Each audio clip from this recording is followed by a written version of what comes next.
அந்த காட்டுல இன்னைக்கு காலையில சூரியன் ரொம்பவும் சுறுசுறுப்பா மேல வந்தது. நேத்து ராத்திரி இல்லாத வண்ண வண்ண பூக்கள் எல்லாம் அன்னைக்கு காலையில பூத்திருந்தது. அதனால அந்த காடே ரொம்பவும் கலர்ஃபுல்லா காட்சி அளிச்சது. பறவைகள் எல்லாம் தங்களோட மனசுல இடம் புரியாத சந்தோஷம் பரவ உற்சாகமா கத்திக்கிட்டு உணவு தேட கிளம்புனாங்க. பியூட்டி சூரியனோட பிரகாசத்தையும் பறவைகளோட சத்தத்தையும் கேட்டா வசந்த காலம் பிறந்துருச்சுன்னு நினைக்கிறேன். நம்ம சீக்கிரமா போய் இந்த காட்டுல உள்ள மரங்களை பார்க்கணும். அம்மா, வசந்த காலம் வந்துட்டதுன்னு எப்படி கண்டுபிடிக்கிறீங்க? எனக்கும் கொஞ்சம் சொல்லுங்க. பிறகு சோனா குருவியும் பியூட்டியும் தங்களுடைய வீட்டுல இருந்து கிளம்பி பறந்து போனாங்க. உண்மைதான், இந்த கிளைகள்ல இருந்து இலைகள் துளிர்க்க ஆரம்பிச்சிருச்சு. உண்மையிலேயே வசந்த காலம் பிறந்துருச்சு. அம்மா, இந்த மரத்துல உள்ள இலைகள் துளிர்த்து வந்துருச்சுன்னா வசந்த காலம் வந்துருச்சுன்னு அர்த்தமா? ஆமாம் பியூட்டி, வசந்த காலம் ஆரம்பிச்ச உடனே இந்த மரத்துலதான் முதல்ல இலைகள் துளிர்க்க ஆரம்பிக்கும். நான் சின்ன குழந்தையா இருக்கிறப்ப இந்த விஷயம் என் அம்மா சொல்லி கொடுத்தாங்க. இப்ப என்கிட்ட இருந்து நீயும் கத்துக்கிட்ட. சரி பியூட்டி, நீ வீட்டுக்கு போ. வசந்த காலம் வந்த விஷயத்த நான் எல்லா பறவைகள்கிட்டயும் சொல்லிட்டு நம்மளோட காட்டுக்கு எப்ப கிளம்பி போக போறோம்னு கேட்டுட்டு வரேன். சோனா குருவி இப்படி சொன்னதும் பியூட்டி தன்னோட வீட்டுக்கு பறந்து போச்சு. சோனா இந்த விஷயத்த தன்னுடைய நண்பர்கள் கிட்ட சொல்ல அவங்க இருக்கிற இடத்த நோக்கி போச்சு. ரீட்டா, உனக்கு விஷயம் தெரியுமா? வசந்த காலம் பிறந்துருச்சு. நம்ம காட்டுக்கு கிளம்புறதுக்கான நேரம் வந்துருச்சு. அப்படியா? நம்ம காட்டுக்கு என்னைக்கு கிளம்புறதுன்னு முடிவு பண்ணிட்டீங்களா? இல்ல, அத பத்தி பேசதான் எல்லா பறவைகளும் பார்க்க போய்கிட்டு இருக்க. பிறகு சோனா குருவியும் ரீட்டா கிழியும் சேர்ந்து மற்ற பறவைகள் இருக்கிற இடத்துக்கு போனாங்க. எல்லாரும் சீக்கிரமா தங்களுடைய மூட்டை முடிச்சுக்களை கட்டிக்கிட்டு நம்ம காட்டுக்கு போறதுக்கு தயாராகுங்க. இன்னைக்கு வசந்த காலம் வரப்போகுதுன்னு எனக்கு நேத்தே தெரியும். கோரி, உனக்கு என்னைக்கு வேணாலும் தெரியட்டும். நாம இந்த காட்டை விட்டு என்னைக்கு கிளம்ப போறோம் அத முடிவு பண்ணுங்க. வசந்த காலம் வந்துருச்சுன்னு தெரிஞ்சதுக்கு அப்புறம் நாம ஏன் இந்த காட்டுல இருக்கணும்? நாளைக்கு காலையிலேயே நாம எல்லாரும் இந்த காட்டை விட்டு கிளம்பிடுவோம். நண்பர்களே, ஒரு முக்கியமான விஷயத்த உங்ககிட்ட சொல்லணும். நான் சொல்ல போற விஷயம் உங்க எல்லாருக்கும் பிடிச்சிருந்தா நாம எல்லாரும் அதுபடியே நடந்துக்கலாம். என்ன விஷயம்னு சொல்லு காலு, அப்பதானே எங்களுக்கும் தெரியும். காலேஜ் என்ன சொல்றது, நானே சொல்றேன். வருஷம் இந்த காட்டுக்கு வந்து திரும்பி போறப்ப நாம பறந்துதான் போறோம். காடு போய் சேர்ந்த உடனே நம்ம உடம்பு ரொம்பவும் டயர்டா ஆயிடுது. அதனால இந்த தடவை நம்ம கழுதக்க வச்சிருக்க ஆம்னி பஸ் வாடகைக்கு எடுத்துக்கிட்டு நம்ம காட்டுக்கு திரும்பி போகலாம்னு எங்களோட ஐடியா. பஸ் பயணம் நல்லாதான் இருக்கும். ஜாலியா வேடிக்கை பார்த்துக்கிட்டே போகலாம். பஸ் பயணம் ஜாலியா தான் இருக்கும். ஆனா அதுக்கான வாடகை தான் ரொம்ப கஷ்டமா இருக்கும். அப்படியெல்லாம் ஒன்னும் கஷ்டம் இல்ல. ஒரு பறவை பஸ்ல பிரயாணம் பண்றதுக்கு 50 தானியங்கள் கொடுத்தாகணும், அவ்வளவுதான். அப்படியா? 50 தானியங்கள் தானா? இது கொஞ்சம் பரவாயில்ல.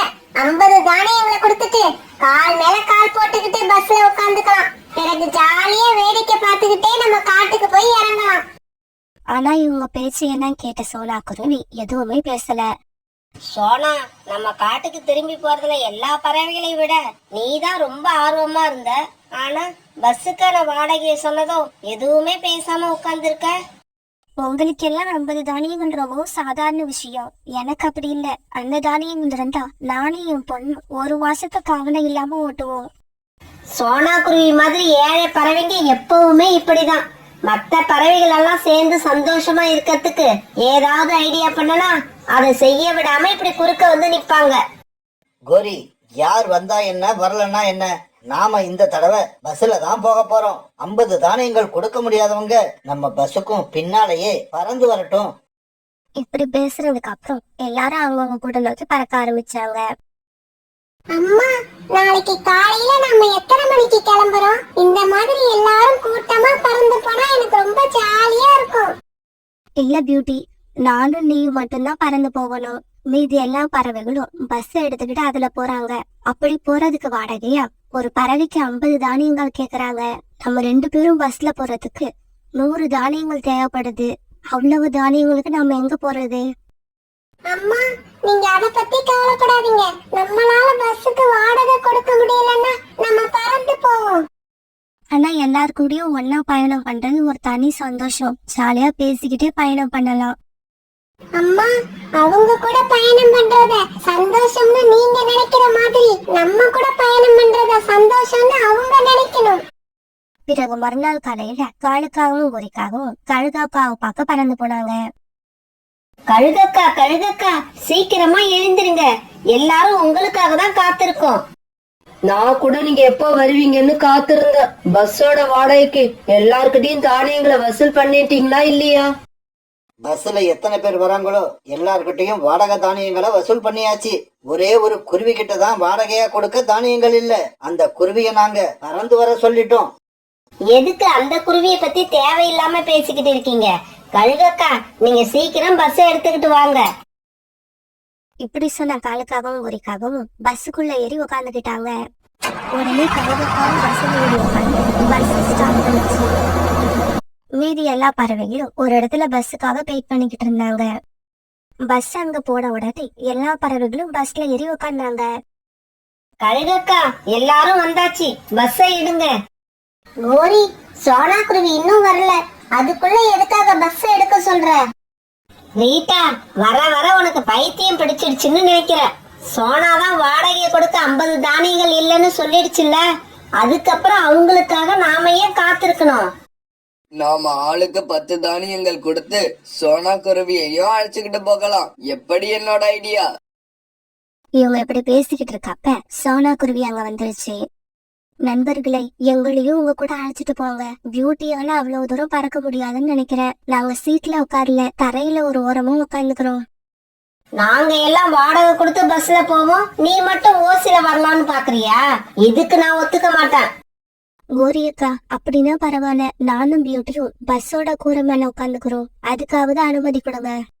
சோனா குருவி இப்படி பேசிக்கிட்டு இருக்கப்ப கழுகக்கா வண்டியை ஸ்டார்ட் பண்ணி எடுத்துட்டு போயிடுச்சு. கோரி, சோனா குருவியை இப்படி விட்டுட்டு போறது எனக்கு என்னவோ மனசே சரியில்லை. சோனா குருவி பஸ் போறதைய பாத்துக்கிட்டு கொஞ்ச நேரம் உட்கார்ந்து இருந்தது. அம்மா, இந்த பஸ்ஸ பாத்துக்கிட்டே உட்கார்ந்து இருந்தா நம்ம காடு இங்க வந்துடாது. சீக்கிரம் வாங்க, நாம பறக்க ஆரம்பிப்போம். ஆமா, என்னோட சீட்ல ஒரு பேக் இருக்கு, இது யாரோடது? ஓரி, அது என்னோடதுதான்.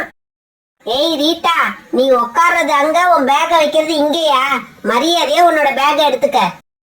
கோரி இப்படி சொன்ன உடனே ரீட்டா கிளி தன்னோட பேக் எடுத்துக்கிச்சு. கழுகக்கா, வண்டியை கொஞ்சம் வேகமா ஓட்டிட்டு போங்க. நீங்க ஓட்டுற ஸ்பீட பார்த்தா மாப்பிள்ள ஊர்வலம் போற மாதிரி இருக்கு. கோரி இப்படி சொன்ன உடனே கழுகாக்கா பஸ் ஸ்பீடா ஓட்ட ஆரம்பிச்சது. சோனா குருவியும் அதோட பொண்ணு பியூட்டியும் வேக வேகமா பறந்து வந்துகிட்டு இருந்தாங்க. இப்படி ரொம்ப தூரம் பறந்து வந்ததுக்கு அப்புறம் சோனா குருவிக்கு ரொம்ப மூச்சு வாங்க ஆரம்பிச்சது. உடனே ஒரு மரக்கிளையில உட்கார்ந்தது. பியூட்டி, அம்மாவால இதுக்கு மேல வேகமா பறக்க முடியாது, மூச்சு வேற வாங்குது, கொஞ்ச நேரம் இங்க ஓய்வு எடுத்துட்டு அதுக்கப்புறமா நம்ம பறக்க ஆரம்பிப்போம். ஒரு நதிக்கு பக்கத்துல அவங்களோட பஸ் வேகமா போய்கிட்டு இருக்கு. இப்ப திடீர்னு கழுகாக்காவுக்கு மயக்க வர ஆரம்பிச்சது. எனக்கு என்னாச்சுன்னே தெரியல, கண்ணெல்லாம் இருட்டிக்கிட்டு வருது. இந்த நிலைமையில பஸ்ஸ ஓட்டிக்கிட்டு போனா ரொம்பவும் ஆபத்து. இப்படி நினைச்ச கழுகு பஸ்ஸ ஒரு ஓரமா நிறுத்துச்சு. கழுகக்கா, என்னாச்சு? ஏன் பஸ்ஸ நிறுத்திட்டீங்க? முடியல, எனக்கு ரொம்ப மயக்கமா இருக்கு. உங்கள யாருக்காவது பஸ் ஓட்ட தெரியுமா? காலுஜி, உங்களுக்கு பஸ் ஓட்ட தெரியுமா? கோரி, இப்ப வரைக்கும் எனக்கு சைக்கிள் கூட ஓட்ட தெரியாது, என்ன போய் பஸ் ஓட்ட சொல்ற? நான் சின்ன வயசுல ரிமோட் காரை நிறைய தடவை ஓட்டிருக்கேன். நான் வேணா ட்ரை பண்ணி பார்க்கட்டுமா? நாங்க எல்லாம் பஸ்ஸை விட்டு இறங்கிக்கிறோம், நீ வேணா தனியா பஸ் எடுத்துக்கிட்டு போய் ஓட்டிப்பாரு. பிறகு எல்லாரும் பஸ் விட்டு கீழே இறங்கிட்டாங்க. கழுகாக்காவுக்கு ரொம்பவும் மயக்க வரவே அது ஒரு இடத்துல படுத்துருச்சு. அங்க இருந்த பறவைகள் எல்லாம் ரொம்பவும் குழப்பத்துல இருந்தாங்க. கழுகக்கா, உங்களுக்கு என்னாச்சு? பக்கத்துல ஹாஸ்பிட்டல் இருக்கா என்னன்னு வேற தெரியல. இங்க பாருங்க, எனக்கு ஒண்ணும் இல்ல. 2 நாளா சரியான தூக்கம் இல்ல. இப்ப படுத்து தூங்கி காலையில எழுந்திருச்சேன்னா எல்லாம் சரியா போயிடும். ஆளுக்கு ஒரு பக்கம் படுத்து தூங்குங்க. கழுகாக்கா இப்படி சொன்ன உடனே எல்லாரும் சோகமாயிட்டாங்க. காலுஜி, இந்த ராத்திரியில நம்ம எங்க தங்குறது? இவ்வளவு பெரிய பஸ்ஸ எதிரில வச்சுக்கிட்டு கேக்குற கேள்விய பாரு. எல்லாரும் இன்னைக்கு ராத்திரி அந்த பஸ்ல தான் போய் படுத்து தூங்கணும்னு நினைக்கிறேன். ஆளுக்கு 50 தானியங்களை கொடுத்து இந்த பஸ்ல வந்ததுக்கு பேசாம பறந்தே போயிருக்கலாம். இவங்க இப்படி பேசிக்கிட்டு இருக்கப்ப வேகமா ஒரு கார் அங்க வந்து நின்னது. அந்த காருக்குள்ள சோனா குருவியும் பியூட்டியும் இருந்தாங்க. காணண்ணா, உங்க பஸ்ஸுக்கு என்னாச்சு? ஏன் எல்லாரும் இங்க நிக்கிறீங்க? பிறகு காலுக்காக நடந்தது எல்லாத்தையும் சோனா குருவி கிட்ட சொல்லுச்சு. சோனா, இந்த கார் யாரோடது? புறா அண்ணா, நாங்க பறந்து வர வழியில ஒரு இடத்துல பறக்க முடியாம உட்காந்து ஓய்வு எடுத்துட்டு இருந்தோம். என்னையும் பியூட்டியையும் பார்த்து பரிதாபப்பட்டு இவங்க எங்களை ஏத்திக்கிட்டாங்க. நாங்க இன்னும் 1/2 மணி நேரத்துல நம்ம காட்டுக்கு போய் சேர்ந்துடுவோம். சோனா சோனா, காருக்குள்ள இடம் இல்லாட்டி பரவாயில்ல, நாங்க எல்லாம் கார் மேல உட்காந்துக்கிறோம், கொஞ்சம் அவர்கிட்ட கேட்டு சொல்லு. கோரியக்கா, நான் ஏற்கனவே அவர்கிட்ட கேட்டுட்டேன். நீங்க எல்லாரும் மேலே ஏறி உட்காந்தா கார் தாங்காதுன்னு சொல்றாரு. பிறகு சோனா குருவி வந்த கார் வேகமா கிளம்பி போயிடுச்சு. நாமெல்லாம் வீடு போய் சேர்ந்ததுக்கு அப்புறம் நாளைக்கு காலையில தான் சோனா குருவி நம்ம காட்டுக்கு வரும்னு நினைச்சேன். ஆனா இப்ப சோனா குருவி முன்னாடி போயிடுச்சு. நாமெல்லாம் நம்ம காட்டுக்கு எப்ப போக போறோன்னே தெரியல. கோரி, நாம நினைச்சதெல்லாம் நடக்க போறது இல்ல. நமக்கெல்லாம் மேல ஒருத்தன் இருக்கான் பாரு, அவன் நினைச்சதுதான் நடக்கும். இங்க பாருங்க காகங்களே, நாம மத்தவங்களுக்கு என்ன கொடுக்க ஆசைப்படுறோமோ இறைவன் நமக்கும் அதையே தான் கொடுப்பான். நகரத்துல இருந்து தூரமா இருந்த ஒரு காட்டுல காலுக்காகவும் குருக்காகவும் மளிகை கடை வச்சிருந்தாங்க. அந்த காட்டுல இருந்த எல்லா பறவைகளும் இவங்க கடையில தான் மளிகை ஜாமான்களை வாங்கிட்டு போனாங்க. ஏன்னா இந்த கடையை விட்டா பறவைகள் மளிகை ஜாமான்கள் வாங்குறதுக்கு அந்த காட்டுல வேற கடையே கிடையாது. இதனால அந்த காகங்கள் 2 பேரும் அந்த காட்டுலயே பெரிய பணக்காரங்களா இருந்தாங்க. காலுஜி, இப்ப ரோனி குருவி வந்து என்னமோ வாங்கிட்டு போச்சே, அது என்னது? யாரு? ரோனி குருவியா? அது வந்து கடல்ல ஒரு முட்டை வாங்கிக்கிட்டு போச்சு. நோட்ல எழுதிட்டீங்களா? இல்ல, இனிமேதான் எழுதணும். எழுதுறப்ப 2 முட்டைன்னு எழுதுங்க. என்னது 2 முட்டையா? அது ஒரு முட்டை தானே வாங்கிக்கிட்டு போச்சு. இங்க பாருங்க காலுஜி, கடல்ல வாங்கிட்டு போற பறவைகளோட கணக்குல இப்படி எழுதுனாதான் நாம காசு பார்க்க முடியும். நீங்க நான் சொன்னதை மட்டும் செய்யுங்க. கோரிக்காக இப்படி சொன்னதும் காலுக்காக ரோனி குருவியோட அக்கௌண்ட்ல 2 முட்டைன்னு எழுதுச்சு.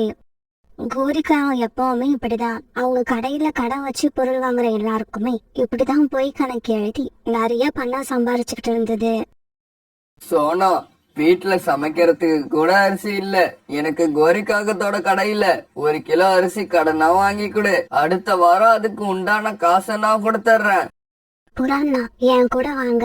நானும் இப்ப கோரிக்காகத்தோட கடைக்கு தான் போய்கிட்டு இருக்கேன். நீங்க வந்தீங்கன்னா உங்களுக்கு அப்படியே அரிசி வாங்கி கொடுத்துடுவேன்.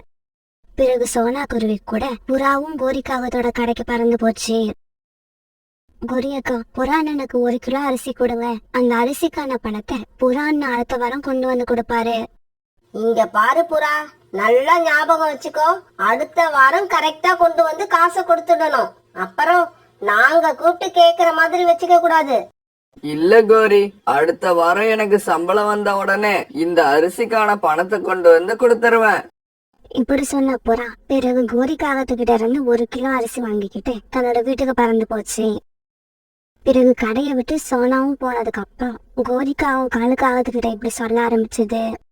காலுஜி, புறா வாங்கிட்டு போனது 2 கிலோ அரிசின்னு எழுதுங்க. கோரி, புறா அடுத்த வாரம் காசு கொடுக்கறப்ப நான் 1 கிலோ அரிசி தான் வாங்கிக்கிட்டு போனேன்னு சொல்லிச்சுன்னா என்ன பண்றது? சொன்னா சொல்லிட்டு போகுது. நீங்க இந்த கடையில எதுக்கு இருக்கீங்க தெரியுமா? கணக்கு எழுதவும் நாம எழுதின கணக்குப்படி பணம் கொடுக்காத பறவைகளை இந்த குச்சை காட்டி மிரட்டி பணத்தை வாங்கறதுக்கும் தான் இங்க இருக்கீங்க. கோரி இப்படி சொன்னதும் காலுக்காக எதுவும் பேசாம மௌனமாயிடுச்சு. இப்படியே சில நாட்கள் நகர்ந்துச்சு. ஒரு நாள் தன்னோட வீட்டுல இருந்த ரோனி குருவி தான் குழந்தைகிட்ட இப்படி சொல்லிக்கிட்டு இருந்தது. மகனே, நீ வீட்லயே இரு. அம்மா போன வாரம் காகங்கள் கடையில ஒரு முட்டை கடன் வாங்கிட்டு வந்தேன். அதுக்குண்டான பணத்தை போய் கொடுத்துட்டு வரேன். இப்படி சொன்ன ரோனி குருவி பிறகு காகங்களோட கடையை நோக்கி பறந்து போச்சு. கோரி, இந்த 5 ரூபாய் போன வாரம் உன்கிட்ட இருந்து ஒரு முட்டை கடன் வாங்கிட்டு போனேன், அதுக்கான காசு இது. காலுஜி, ரோனி குருவியோட அக்கவுண்ட்ல எத்தனை முட்டை கணக்கு எழுதி இருக்குன்னு பாருங்க. ரோனியோட கணக்கா? ரோனியோட கணக்குல 2 முட்டை எழுதி இருக்கு. காலுக்காக சொன்னதை கேட்டுட்டு ரோனி குருவி அதிர்ச்சி ஆயிடுச்சு. இல்ல, நான் 1 முட்டைக்கு தான் காசு தரணும். நான் வாங்கிட்டு போனது 1 முட்டை தான். நீ வாங்கிக்கிட்டு போனது 1 முட்டைனா அப்ப நாங்க என்ன பொய் கணக்கு எழுதி வச்சிருக்கோம்னு சொல்றியா? இங்க பாரு ரோனி, மரியாதையா 2 முட்டைக்கு உள்ள காசை கொடுத்துட்டு போயிடு. இல்ல கடை வாசல்லயே உன்னை கட்டி போட்டுடுவேன். 2 முட்டைக்கு காசு வந்தாதான் உன்னை அவுத்து விடுவேன். கோரி, கொஞ்சம் கோவப்படாம நான் சொல்றத கேளு. நான் வாங்கிக்கிட்டு போனது ஒரு முட்டை மட்டும்தான். நீங்க தவறுதலா 2 முட்டைன்னு எழுதிருப்பீங்க. காலுஜி, இந்த ரோனி சாதாரணமா கேட்டா காசு கொடுக்காதுன்னு நினைக்கிறேன். நீங்க இந்த கம்பை எடுத்துக்கிட்டு கீழே இறங்குங்க, அப்பதான் காசு வரும். கோரி இப்படி சொன்ன உடனே காலுக்காக ஒரு பெரிய கம்பை எடுத்துக்கிட்டு கீழே குதிச்சுது. காலுக்காக இப்படி குதிச்சதை பார்த்த ரோனி குருவி ரொம்பவும் பயந்து போயிடுச்சு. கோரி கோரி, எனக்கு இப்பதான் ஞாபகம் வந்தது. நான் வாங்கிட்டு போனது 2 முட்டை தான். நான் தான் தவறுதலா ஒரு முட்டைன்னு சொல்லிட்டேன். இப்படி சொன்ன ரோனி குருவி பிறகு 2 முட்டைக்குள்ள காசு கொடுத்தது. இங்க பாரு ரோனி, காகங்களுக்கு ஞாபகம் இருக்காது. இவங்களை ஈஸியா ஏமாத்திடலாம்னு நீ நினைக்கிறியா? அதுதான் இங்க நடக்காது. கோரிக்காக இப்படி சொன்ன உடனே ரோனி குருவி மனசுக்குள்ள அழுதுகிட்டே தன்னோட வீட்டுக்கு பறந்து போச்சு. கோரி, நாம தொடர்ந்து இப்படியே செஞ்சுக்கிட்டு இருந்தா எல்லா பறவைகளும் ஒன்னா சேர்ந்து நம்ம கடைக்கு வராம போயிடுவாங்க. அதுக்கப்புறம் நாம என்ன பண்றது? காலுஜி, நான் சொன்னதை மட்டும் செய்யுங்க. நீங்க எனக்கு எந்த ஐடியாவும் கொடுக்க வேண்டாம். இந்த பறவைகளுக்கு நம்ம காட்டுல நம்ம கடையை விட்டா வேற கடையே கிடையாது. அதனால நாம என்னதான் செஞ்சாலும் நம்ம கிட்ட வந்துதான் ஆகணும். இப்படியே ஒரு வாரம் ஓடிடுச்சு. சோனா சோனா, நான் அவசரமா வெளியூர் கிளம்புறேன். அதனால கோரிக்காகம் கடையில அரிசி வாங்கினதுக்கான பணத்தை நீ கொண்டு போய் கொடுத்துரு. இப்படி சொல்லிட்டு புறா 100 ரூபாய் நோட்டை சோனா குருவி கிட்ட கொடுத்துட்டு அங்கிருந்து பறந்து போச்சு. பிறகு சோனா குருவி புறா கொடுத்த 100 ரூபாய் எடுத்துக்கிட்டு கடையை நோக்கி பறந்து போச்சு. என்னது, 1 கிலோ அரிசியா? என்ன சோனா, எத்தனை பேர் கிளம்பிருக்கீங்க? இப்படி புறா கிட்ட 2 கிலோ அரிசி வாங்கி கொடுத்துட்டு இப்படி 1 கிலோ அரிசின்னு பச்சையா போய் சொல்றியே, இது உனக்கே நல்லா இருக்கா? கோரி அக்கா, புறா அண்ணனுக்கு நான் 1 கிலோ அரிசி தான் வாங்கி கொடுத்தேன். எனக்கு நல்லா ஞாபகம் இருக்கு. ஒருவேளை நீங்க மறந்துருக்கலாம்னு நினைக்கிறேன். நல்லா நினைச்சு பாருங்க. சோனா, நான் அப்படியெல்லாம் ஞாபகம் மறதி வச்சுக்கிட்டு இந்த கடையை இத்தனை நாளா நடத்த முடியாது. நீ கொடுத்த 100 ரூபாய் 2 கிலோ அரிசிக்கு சரியா போயிடுச்சு. இடத்த காலி பண்ணு. கோரிக்காகவும் கோபத்தோட இப்படி சொன்னதும் சோனா குருவியால எதுவுமே செய்ய முடியல. உடனே மௌனமா அந்த இடத்தை விட்டு பறந்து போயிடுச்சு. இப்படி போன சோனா குருவி அந்த காட்டுல உள்ள எல்லா பறவைகளையும் ஒன்னா சேர்த்தது. தனக்கு நடந்த அநியாயத்தை எல்லார்கிட்டையும் எடுத்து சொல்லுச்சு. கடைசியா வேற வழி தெரியாதானா 2 கிலோ அரிசிக்கு உண்டான பணத்தை கொடுத்துட்டு வந்தேன். ஆமா, அந்த காகங்கள் என்கிட்டயும் ஒரு தடவை இப்படிதான் நடந்துகிட்டாங்க. 1 முட்டை கடனா வாங்கிட்டு வந்த என்கிட்ட இருந்து 2 முட்டைக்குள்ள காசை வசூல் பண்ணிட்டாங்க. நாம கடன் வாங்குறது அவங்களுக்கு சாதகமா பயன்படுத்திக்கிட்டு அதிகமா எழுதி வைக்கிறாங்க. அதனால தான் சொல்றேன், இனிமே அந்த காங்கல் கடையில யாருமே கடனா எந்த பொருளையும் வாங்காதீங்க. பணம் இருந்தா வாங்குங்க, பணம் இல்லைன்னா அந்த கடை பக்கமே போகாதீங்க. இந்த மாதிரி கேவலமான பறவைகள் வச்சிருக்க கடைக்கு நாம போகவே கூடாது. அவங்க கிட்ட பேசவும் கூடாது. இல்ல ரீட்டா, இந்த ஒரு தடவை அவங்களுக்கு ஒரு சான்ஸ் கொடுத்து பாப்போம். கடைக்கு போங்க, பொருட்களை வாங்குங்க, ஆனா பணம் கொடுத்து வாங்குங்க, கடனா மட்டும் வாங்காதீங்க.